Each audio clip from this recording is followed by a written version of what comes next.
नमस्कार. आज आपण बनवतोय अस्सल गावरान चवीचं झणझणीत असं सुक्कं मटण. चला तर मग वेळ न घालवता झटपट पटापट रेसिपीला सुरुवात करूया.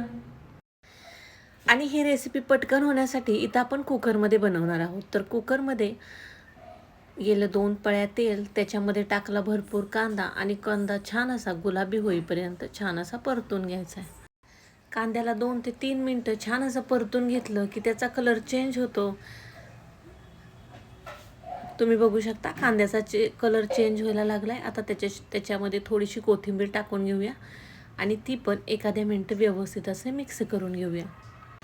आता कोथिंबीर कांदा व्यवस्थित असा परतून झालाय. आता त्याच्यामध्ये इथं अर्धा किलो इतकं मटण स्वच्छ धुवून ठेवलं होतं ते त्याच्यामध्ये टाकून घ्यायचंय.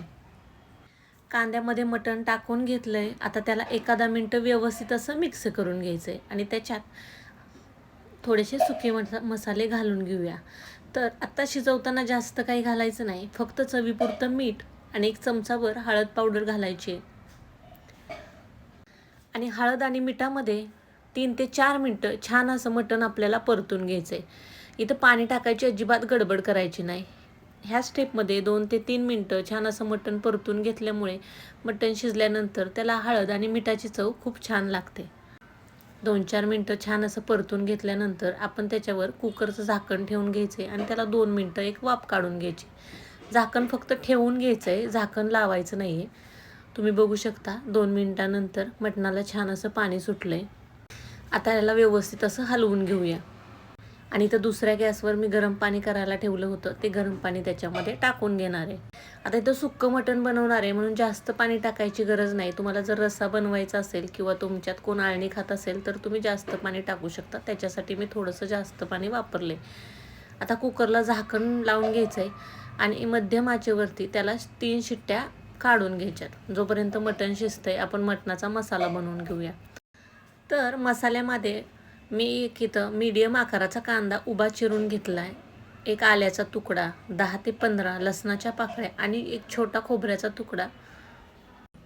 आता कांदा, खोबरे, आलं, लसूण, कोथिंबीर ह्याला छान असं आपण 1 अर्धा चमचा तेलामध्ये छान असं खरपूस होईपर्यंत भाजून घेणार आहोत. इथे मसाले छान भाजले की सुकं मटण बनवताना मसाल्याला जास्त वेळ परतायची गरज लागत नाही आणि पटकन आपलं मटण बनवून तयार होतं.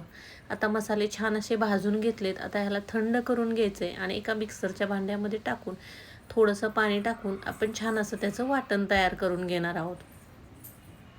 अशा प्रकारे ह्या पद्धतीनं जर सुकं मटण बनवलं तर हॉटेलपेक्षा भारी सुकं मटण बनवून तयार होतं.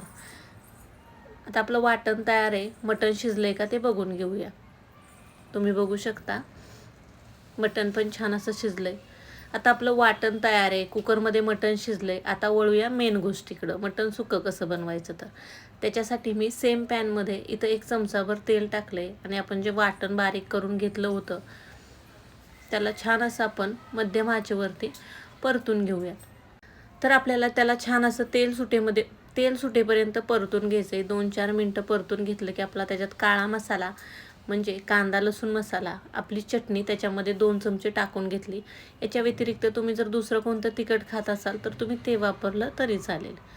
आणि मसाला वाटून घेतलेलं त्या भांड्यामध्ये थोडंसं पाणी टाकून ते पाणी पण त्याच्यामध्ये टाकून घ्यायचं आहे आणि परत त्याला तेल सुटेपर्यंत परतून घ्यायचं आहे. अशा प्रकारे आता थोडंसं आळणी टाकून घेतलं आहे आणि त्याला छान असं तेल सुटेपर्यंत व्यवस्थित असं परतून घ्यायचं आहे. 2-3 वेळा छान असं आळणी टाकून परतून घेतलं आहे. त्याच्यामुळे मटणाला खूपच छान चव लागते, मसाल्याला खूप छान चव लागते. आता जे आपण मटण शिजवून ठेवलं होतं ते मटण त्याच्यामध्ये टाकून घ्यायचं आहे. तर टाकताना त्यातला आळणी रस्सा आपल्याला काढून घ्यायचा आहे. थोडासाच आळणी रस्सा त्याच्यामध्ये ठेवायचा आहे आणि छान असं पण त्याला 2-3 मिनटं परतून घेऊया आणि 1 झाकण ठेवून त्याला 3 मिनिटाची वाफ देऊन घ्यायची. आहा, बघू शकता किती छान असं सुक्कं मटण बनवून तयार झालं आहे आणि सुवास तर एवढा छान सुटला आहे. तुम्ही ह्याला ज्वारीच्या बाजरीच्या भाकरीबरोबर खाऊ शकता. बघितलं किती झटकन पटकन आपलं सुक्कं मटण बनवून तयार झालं आहे. आता थोडीशी बारीक चिरलेली कोथिंबीर त्याच्यामध्ये टाकून घेऊया आणि लगेच त्याला खायला घ्या. याच्यावरती कोणताही मसाला वापरायची गरज नाही आहे. फक्त आपल्या चटणीमध्ये इतकं भारी चवीचं झणझणीत असं गावरान चवीचं मटण बनवून तयार होतं. आता आपण लगेच त्याला प्लेटमध्ये काढून घेऊया. तुम्हाला जर ही रेसिपी थोडी जरी आवडली असेल तर व्हिडिओला एक लाईक आणि चॅनलला सबस्क्राईब नक्की करा. आणि अशा नवनवीन रेसिपी चॅनलवरती उपलब्ध आहेत.